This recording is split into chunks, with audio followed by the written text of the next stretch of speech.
Hey tout le monde, alors c'est reparti pour un nouvel entraînement. Donc aujourd'hui j'ai filmé une partie de mon entraînement pec épaule.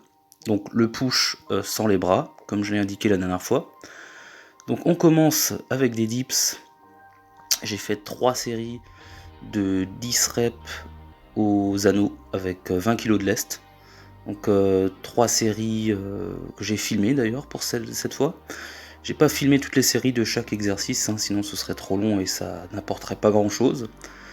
Donc a priori j'ai pas une amplitude énorme, mais alors là sur les 2 prochaines vidéos, celle-ci et la suivante, on a vraiment l'impression que l'amplitude est réduite, mais c'est une question d'angle pour le coup.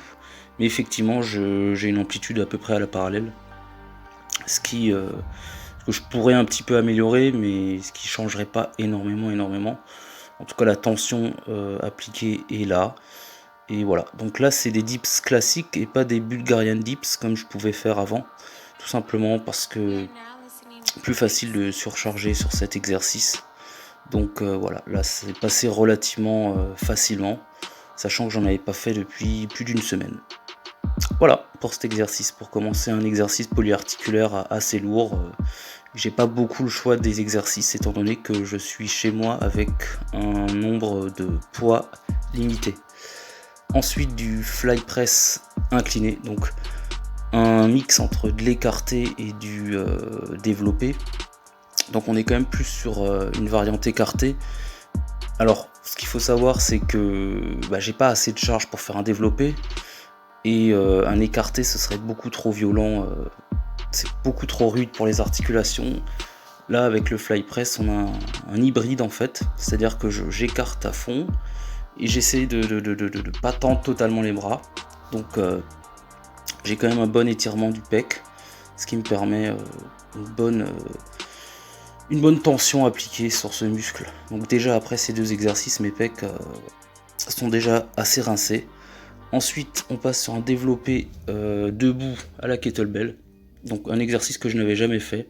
J'ai commencé 20 kg, donc c'est relativement facile pour les épaules, mais c'est plus difficile pour le gainage, surtout du côté droit. Donc comme on va le voir, là le côté gauche ça allait assez facilement. Donc, je crois que c'était la dernière série, j'en ai fait 2, hein. J'ai fait 2 séries donc c'est la deuxième.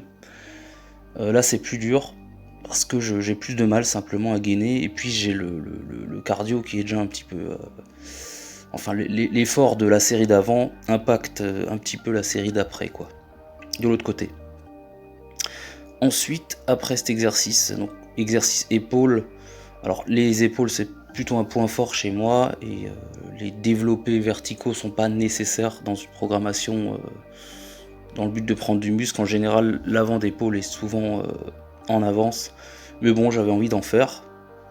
Et là des élévations allongées, donc que j'ai mis en vitesse rapide, peu d'amplitude, mais alors il y a le travail est énormément localisé sur le deltoïde moyen, donc vraiment je vous le conseille.